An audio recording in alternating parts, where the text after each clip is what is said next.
County just received their rating upgrade from Standard & Poor's, and I thought, given the dialogue that Jamie and Bob and I had with the analyst over the course of a couple of weeks, that it was probably merits just a couple of minutes to discuss this. I guess the good news is, sort of good news is they confirmed your existing BBB+ rating with a positive outlook. And I think we had discussed this some number of months ago, maybe it was last summer when we did the returns. The big thing for the rating agencies is the fund balance, the amount of cash you have on hand, but also the trend of those two items. And so while the sale of the nursing home got you to structurally balanced budgets for 15 and 16 along with the tax increase, and you restored the general fund balance to a level that really would merit an A rating, they're looking for a sustained trend of that. So in our opinion, if we get to the end of 2016 and it is a balanced operating year budget, and the 2017 budget is a structurally balanced budget, then I think you're in a very good position for a rating change, which would probably be initially A- with a stable outlook.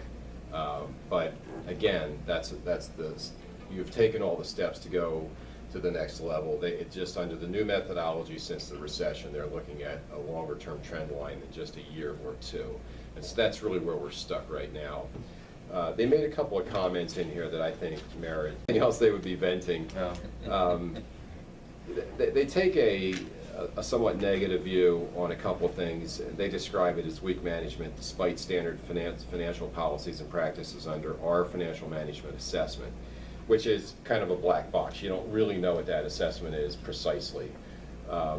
They talk about you don't have a written investment policy, and you don't have a written debt policy, and you don't have a written fund balance policy.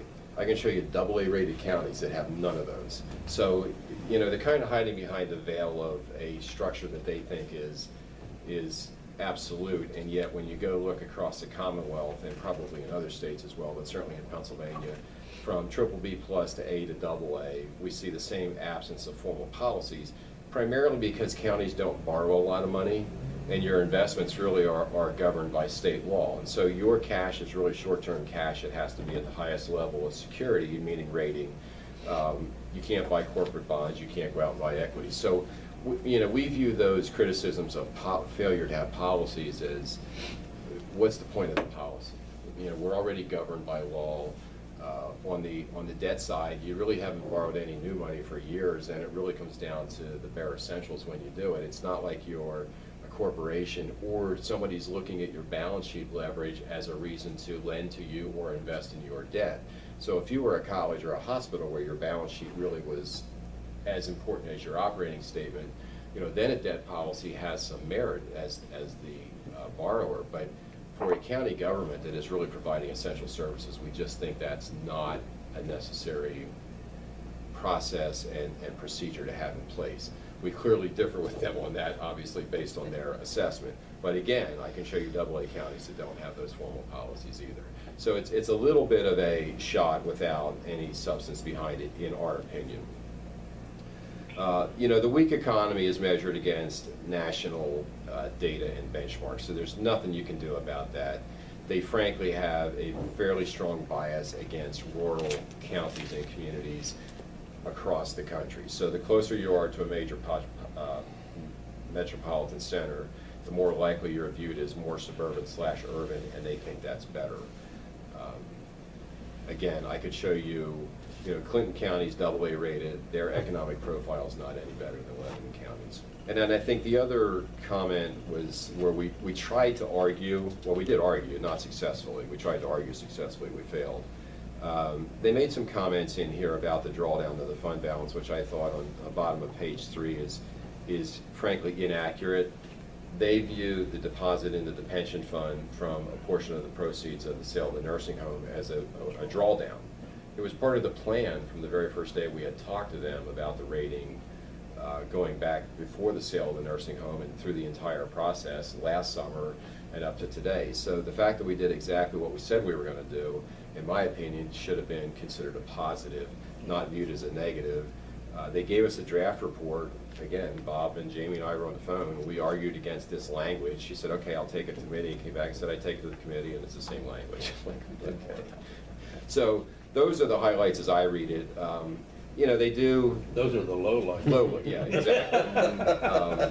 The highlights are, you know, they do recognize. There are some highlights. Yeah, they do recognize the fact that you have returned to structurally balanced budgets, that you're funding your annual retirement contributions within the actuarial plan of the pension plan. They do discuss the fact that you have now cash reserves and a fund balance that is adequate. So there are some positives here. It just didn't play out quite as I think certainly Jamie and I were hoping or expecting. But again, I think you're on track to do exactly what you said you would do, and it will be recognized in maybe not a year, but 18 to 24 months. They are really big into the trends. I did have a question, if I may. Yes, sir. Do you think we got dinged? I don't recall whether they itemized our lack of a capital depreciation fund, or they did ask us about that in that interview, but I didn't know if it weighed very heavily or at all. No. And we don't, you know, for county governments, we don't, it was kind of a surprising question. We don't see that as a county government practice where you're funding depreciation annually. Well, but I mean, in terms of our capital improvement fund, or whatever else you may want to call it, but has money set aside for capital I'm sorry, yeah. needs. Is that what they were driving at? Yeah, it was what, so they mentioned the absence of a long-term capital plan, the absence of a formal investment policy, and the absence of a formal fund balance policy as quote-unquote weak management practices. Again, Dauphin County's AA rated. They don't have it. Lancaster County was AA, they're single A, they don't have it. I'm pretty sure Bucks is AA rated, they don't have it. I don't know of a single county that carries formal policies like that. Gotcha. Not saying they don't exist, but it certainly doesn't come up in rating Well, calls. the fund balance policy would be easy to draw at this point in time, I think, but I don't. Yeah, you know, again, it's, you know, if you think, if you want to do it to check the box, that's fine. We certainly can help draft a policy. You know, what I find is in very tough economic markets like 08, 09, and 2010, you know, you've got this policy there that really rubs against what you're trying to do in tough marketplaces, and you know, then you get a black mark for going against the policy. Speaking to not having these policies, what I see missing in Lebanon County that many other counties do is a visioning session, which I had tried to call for during the 1 year that I was chair, whereby we outline what we would like to do, share the vision, we write it down, we share it with the community, we get their buy-in, we get their input, and that would include all of the policies mentioned and more. It would give guidance to our staff, and it's a living document like most policies or visions are, but I don't see that for Lebanon County. So it's more than just this small portion. It's what capital investments do we want to make in whether it's a new 911 center or whatever it might be. You know, the sale of land that we own. Any of those things should be included in this overall vision. We're lacking that. We need that. Other counties do that. They have outcome-based accounting. I just think that we can do better, and this would be part of the leadership role that we could take to do a comprehensive look at Lebanon County and our government. We see that more where people are trying to create a long-term plan, but also kind of an external third-party review of department-by-department functions, not just at the county level, but cities, townships. And some entities have in the past funded that with early intervention grant money. That pot of money, as I understand it, is not much left in it. So getting grant funding to undertake those long-term strategic plans is not as easy as it once was. And frankly, that money is now being reserved for truly distressed municipalities as opposed to those who are saying they want to avoid the distressed environment and status. But you know, if that's the process you want to take, there's certainly a lot of ways to go about that. Yeah, because I think even Standard & Poor's, and I agree with you on this point, by their own admission, does not do audits. They rely on what people tell them. They're subject to things like mistakes and program errors and the like. So chasing the S&P rating is not necessarily the right thing to do. The right thing to do is create our own vision and work towards that and know that we're doing the right thing and we will have a good outcome if we follow our plan.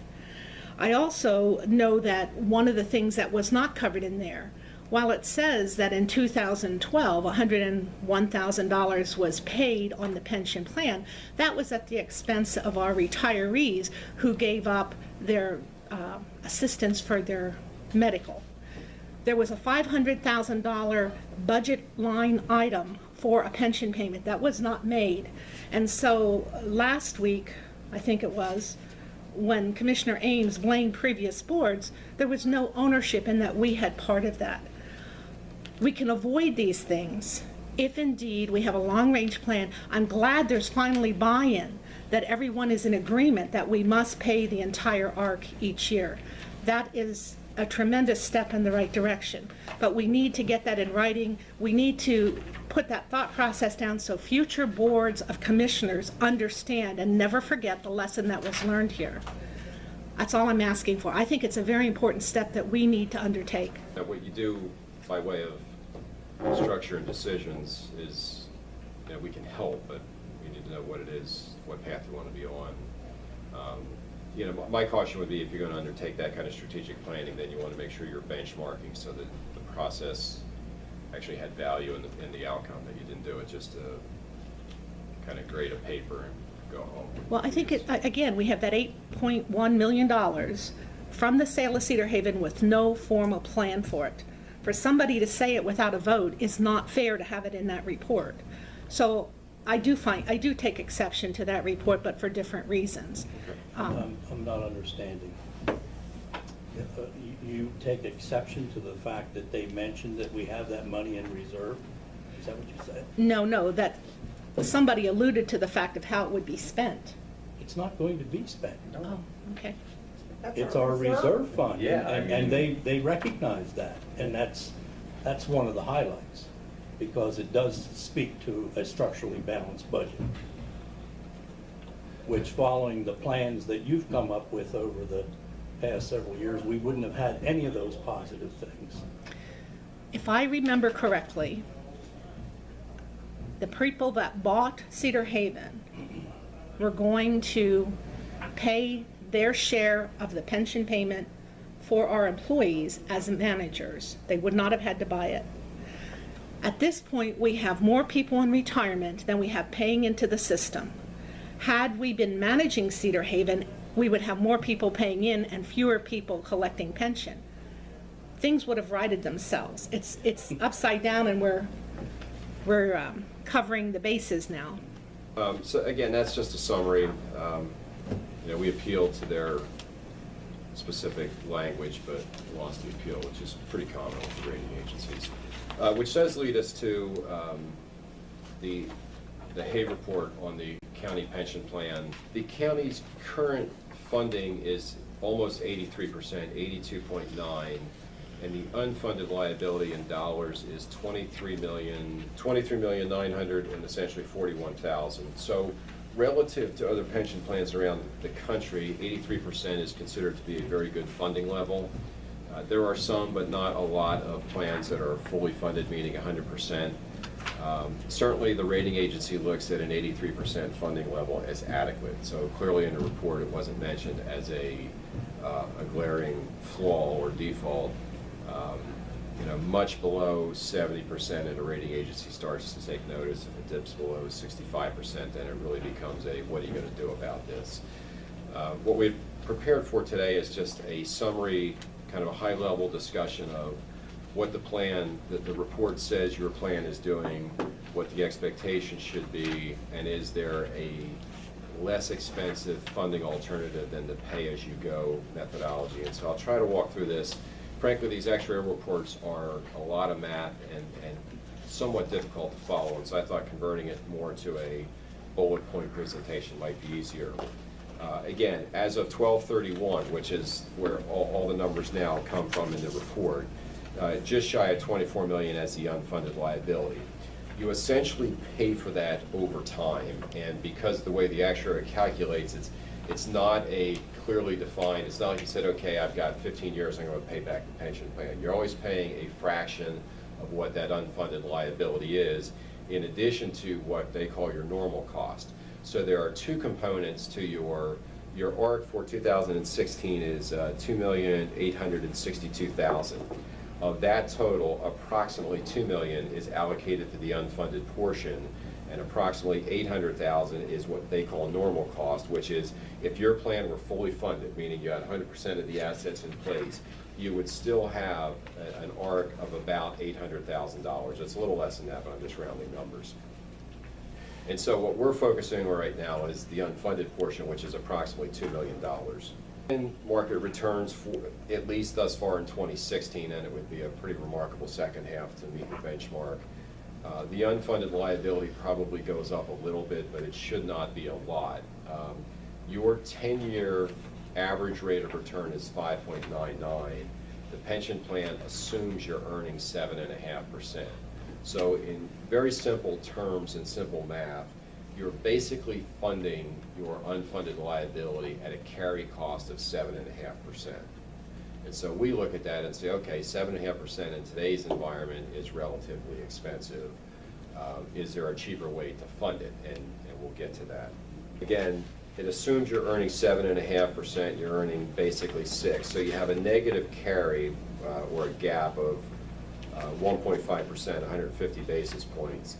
So to the extent you're not earning 7.5% over a long period of time, that in and of itself starts to develop a gap between fully funded and your actual funding status, because you fall behind in that funding, or your ARCs will continue to increase. The rating agencies, and again we just took a shot at them, but they view pension obligations essentially as long-term debt. So, you know, to the extent you have a fully funded plan, that tends to be somewhere between a neutral to a positive. If it's grossly underfunded below 65%, then they start to get concerned that you've got a long-term obligation, essentially debt, that you're not attending to. You know, the segue there is if we went to the rating agency and said, well, we've made a decision, we're going to borrow money, we're going to pay it back over 20 years to fully fund this. They don't view that as a negative. They look at it as, okay, so was that a better way to do it? And you know, we'll all know at the end of 20 years whether or not it was a better way, but certainly as a snapshot today, it's really a function of, can I borrow at a much cheaper rate than 7.5%? Versus paying as I go, which is really what you're doing. So under the actuarial plan, as I said earlier on the next page, it's not as if there's a defined schedule to pay back, you know, $2 million this year, $2 million next year, $2 million the following year, until you pay back $24 million of the unfunded liability. You're always paying back a fraction or percentage of the unfunded liability. So short of the market outperforming your benchmark of 7.5%, it takes a long time to actually fully fund a gap, in part because you have fewer assets at work. So one of the advantages of fully funding is you have a fully invested plan and you're investing all of the dollars today. Now, everybody says, well, what if the market goes down? But let me just back up. It would be the same as, you know, if I started the year with $1,000 and I said I have to have $1,100 at the end of the year, I have to earn 10%. If I gave Jamie $900, he's got to earn more than 10% to have the same $1,100 at the end of the year. So much like if you took your 401k and you said, I'm going to do long-term amount that I want to have at the end of that, and I know what I have today, I know what my rate of return has to be annually in order to meet that end mark. So that's essentially what happens in a pension plan, which is they're assuming you're earning 7.5% every year, but if you don't have the dollars there to earn it, you continue to fall behind. In 1994, the Commonwealth amended the Local Government Unit Debt Act, which is the document under which municipalities borrow money, to allow for pension borrowing. And in very simple terms, prior to this amendment, the only ability to borrow money was for short-term working capital, a tax anticipation note, or to finance long-term capital assets, something that can be depreciated, a building, a park, a prison, a nursing home, whatever it might be. So with the amendment of this, municipalities were given the ability to borrow money to fund their pension plan. It doesn't go against your borrowing capacity. So for municipalities that are approaching the statutory limit of how much they can borrow, this doesn't enter into the equation. It doesn't become a factor. This is really more of a what's the best way to finance the pension. On the next page, we look at 15 to 20 years as being a reasonable period over which you would finance the pension, because if you map out funding an unfunded liability, it stretches out to almost 20 years because you're always paying back a portion. Again, if you can lower the cost to somewhere between 4 to 5 to 5.5%, you're picking up as much as 350 basis points or reasonably 200 basis points. You're essentially compounding to your benefit that number of basis points every year over that 20-year period. So, much like if you had a debt outstanding, a loan outstanding at 7.5%, and we said you could refinance at 4 or 4.5%, the interest savings produce a significant benefit, and that's what we would look for in an alternative to pay-as-you-go. Ability to have it fully funded means you're investing more dollars today. So if your asset managers are hitting their benchmark or even getting close, you're ahead of the game, because, as I said earlier, if I'm investing $1,000, I don't have to have the same rate of return Jamie does if he has $900, if we both have the same target at the end of the same time frame. Our next step would be to determine more definitively if there is a lower cost financing option out there, and frankly, that would require your direction to have us undertake a request for proposal process of various lenders to see what somebody's willing to do to lend money to the county. Given your rating and your financial position and your current budget status, I think you'll have a lot of interest in this. It's fairly sizable, so it's a little beyond a very small community bank, but there are some banks that are pooling their resources to make loans like this. And then the other big variable is we want to make sure that you continue to receive the reimbursement you get now when you submit your plans to the Commonwealth now that you're funding your ARCs. So while your ARC in 2016 is almost 2.9 million, a portion of that does come back to the county in the form of Commonwealth reimbursement. To date, what municipalities in Pennsylvania have done is essentially prepare 2 actuarial plans. So one of them is going to look like this, which says you never put the additional money in. Now, the $10 million you put in last year is a cash deposit, so we can't count that. Under state law, or at least determination, you either have to fully fund it with debt or you don't fund it with debt. You can always put more cash in, but you can't fully fund it with debt. So, somebody might say, well, why don't I hedge my bet and I'll fund it to 90%, I'll borrow instead of $24 million, I'll borrow $12 million. Commonwealth doesn't allow you to do that. So if you're going to pursue the option of a lower cost funding of the pension obligation, it has to be brought up to 100% financing, which is why we were waiting for this actuarial plan. We wanted to have more current numbers and data before we started the conversation. And then so there'd be 2 plans. One would be as if you didn't enter into a borrowing to fully fund it. The other one would be your plan that shows that you fully funded it and what your normal cost contributions would be every year. So the idea of funding the unfunded pension liability with debt really focuses on the unfunded portion only. And in the actuarial plan, there is a schedule on page 12. It's Schedule E, so that, and I didn't bring copies of this, but it looks like this. And there's a line titled Initial UAAL, which is your unfunded actuarial something liability. And when this was started in 2012, it had a remaining period of 26 years. So essentially from 2012, they were amortizing the unfunded liability over 26 years. We're at 2016, so there are essentially 22 years left in that calculation. So again, it's not a short-term funding when you do the pay-as-you-go. If you outperform, meaning you beat 7.5% as your benchmark, then you eat into it little by little. If you underperform, that number grows. The risk, obviously, and everybody says, well, if I throw another $24 million in pension plan, what happens if the market drops? And we had this discussion, I think, last year when we talked about whether or not the $10 million should go in there. Right now, there's $100 million plus of dollars invested in your pension plan. And my perspective is, if you're worried about the last 24 in, you should be really worried about the first 112 that's in there, because all that money is subject to the same market risk. Most pension plans are relatively static in their investment strategy, in that they're viewed as perpetual plans, and so a long-term investor stays invested, fully invested, over a long-term horizon. Right now, well, as of 12/31, I don't know about right now, you're about 65–66% equity and 34% fixed income. Typically, we see plans in that 2/3, 1/3 to 50/50 range of equity to fixed income, particularly in this recent environment of near zero interest rates and the fixed income portion not doing very well. It kind of drives everybody to the fixed income markets. If you went back to the 80s and 90s, where interest rates were much higher, you would have seen a lot of plans much more balanced at 50/50. So this is a very typical asset allocation for a county pension plan. The fact that they're viewed as perpetual plans eliminates at least the perceived need to be in and out of the market as a timer. And when you talk about making another deposit of $24 million, you really get to the issue of, should I be market timing? I'm not smart enough to tell you where the market's going the rest of this year or next year or the year after that. You really have to rely on your asset managers over a long period of time to perform as they're supposed to perform.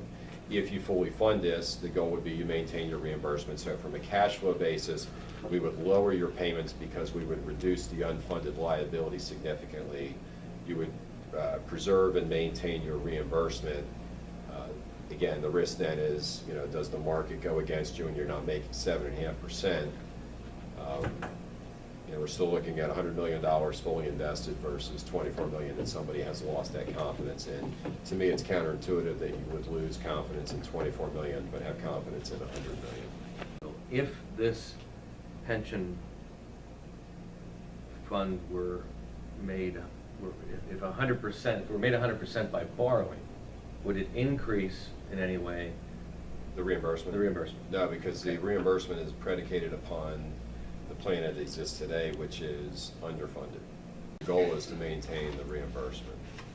And we've had some out there now for 10 years, and every one of those borrowers has maintained their Commonwealth reimbursement as a result of issuing essentially 2 reports. I don't know of anybody who's lost their. So the requirement wasn't to keep funding flowing is to pay the ARC every year, is that correct?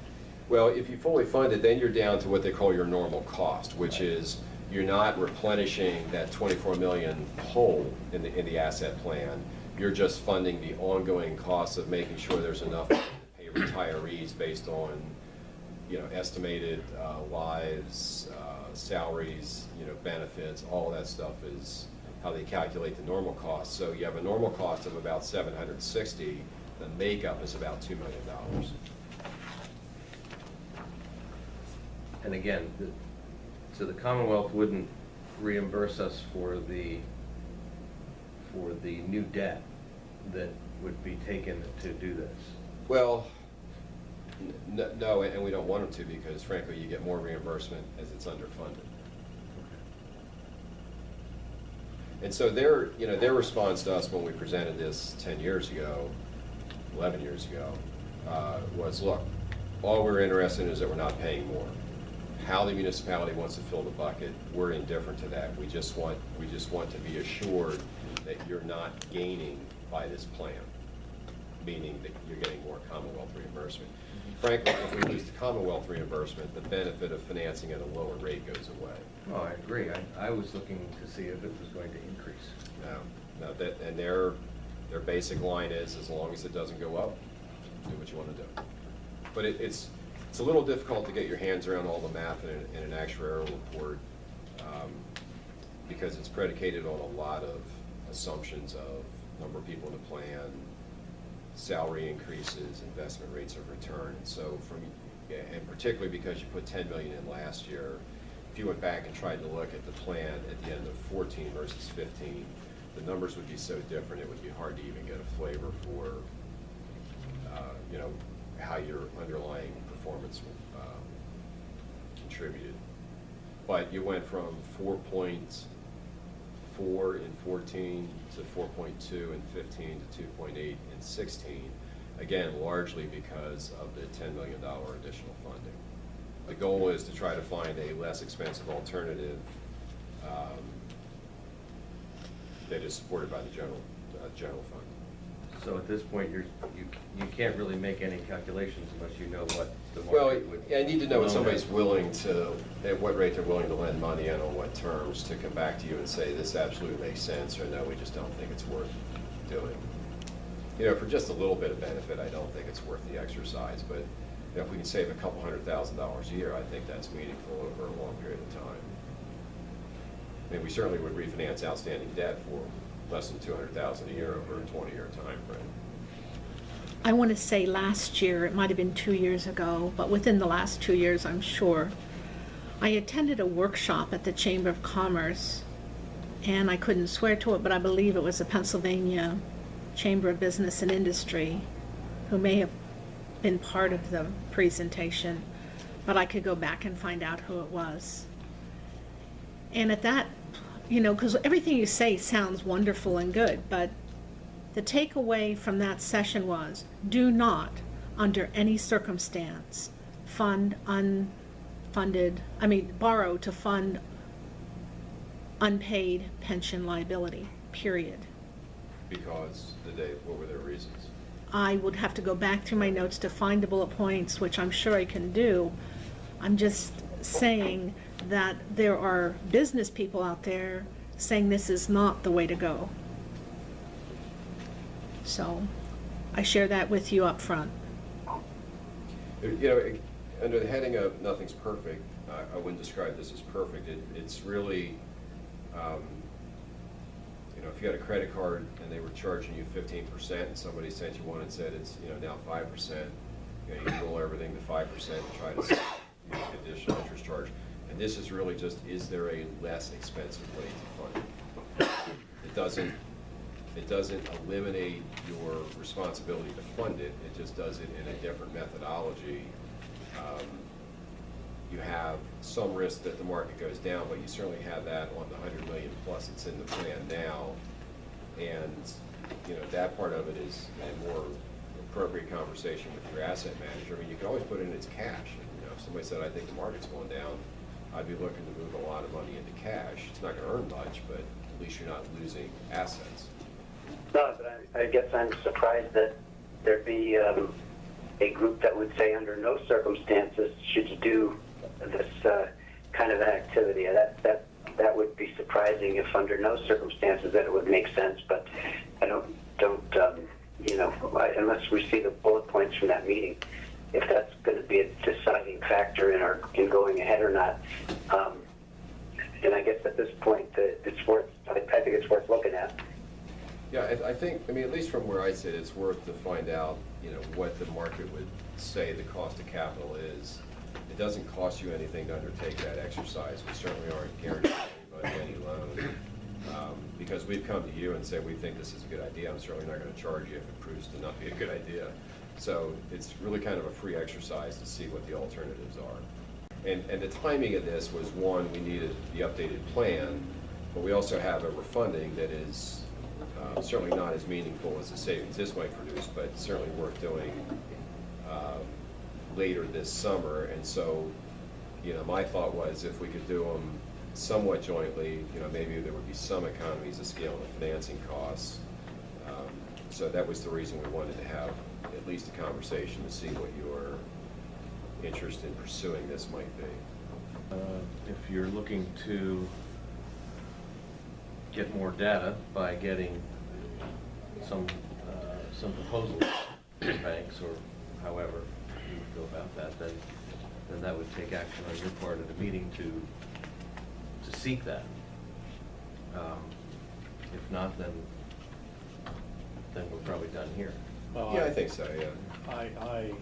I personally am willing to take a look at anything. I would have a concern about the information that Commissioner Litz, and I think I was at that same meeting, but I don't remember that discussion specifically, but that was probably on, within the last 2 years, I think you're right. So the chamber could probably put us in touch with whoever delivered that message. Yeah, I think you may have left before the end of the meeting and didn't hear those closing comments. But You do have a good memory. I just remembered your brown coat because it was right in front of me and then it left. Oops, were you there? I do not recall the brown coat, no. Well, I'll need some direction then, if you want to. Are you waiting for that, or do you want me to? Oh, I think prepare I think we could do the two simultaneously if we're in agreement to do that. Commissioner Phillips, are you interested in pursuing some hard numbers? Yes. And I am. Commissioner Litz? Not at this time. Are you still willing to do that research, Commissioner? Yes, I definitely will. I think that's extremely important, so I can get the bullet points again to share, because I just remember the takeaway. I don't remember all the detail. I don't know that I can have the information by then. It may take longer than that to gather the information. Well, I understood that it was going to be parallel, or not. Well, that was my Jay thought. said he can't pursue something if there's a chance it's not going to go through. No, I'm sorry, I didn't mean to say that. Certainly, we would make it clear that you're not committing to anything, that we are looking for indications of interest and rates, live rates. It doesn't obligate you to do anything. I don't want to be out there if we haven't been authorized to pursue that. What I'm saying is I could have a motion to authorize him to do that, and I understood that at the same time, you would be going back looking for the information that the change. Well, I'm okay with that. I'm not sure where Commissioner Litz is. I'm not comfortable with that till I get the information. I'm okay with proceeding under the parallel guidelines. Yeah, we have, I think as Jay clearly stated, we have no obligation here. It's merely to authorize him to do some fact-finding. Is that correct? Yeah, and that way, once we know the rate, then it becomes a much easier discussion of alternatives. And right now, it's just a concept. I mean, when you see it, you might say it's not the right thing to do. If we're not picking up enough benefit, Right. I wouldn't go through the exercise. The idea here is to try to create some general fund relief. So if we can't create relief, then we don't need to do a financing just to do a financing. Then that decision will be tomorrow. Commissioner Litz, I have a question going back to the beginning of the meeting. You mentioned that you were talking about the pension fund obligation, and when you were talking about that there are more people there are more retirees than there are, and I heard Bob say that, and that's as a result of the Cedar Haven employees, Correct. for the most part, shifting over to being retirees from being employees. But you said, if I understood it right, that when CHR gave a proposal that they were offering to relieve the county of the portion of the ARC that is for the Cedar Haven employees, that they were going to pay the retirement ARC for the Cedar Haven That was employees? included in their bid, to pay all of the pension. Which bid, No. Commissioner? When they would have made it- managed That would have it. made Oh, it for increasingly managing. attractive if they would have been relieving the county of the ARC, so I just didn't remember it that way. Their bid was strictly to buy the building. No, and the she's business. talking about the proposal to manage. Prior to I'm your, sorry. No, this was the manage. The proposal to manage included payment for the pension plan for the county. By CHR. Well, not them personally, but that was included in the amount they were setting up to charge, yes.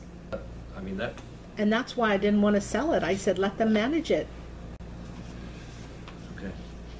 Well, other borrowing, so it would be okay if you borrow this, will you impact what you could borrow later, or No, how much more? no, because one is by state law, local government debt act, this doesn't count against the county's ability to borrow. Okay. And we would strictly be comparing your current general fund responsibility / obligation to what a loan would be, which we wouldn't do it if it weren't less. So it should be a benefit to the general fund and has no restriction on the county's ability to finance other capital needs.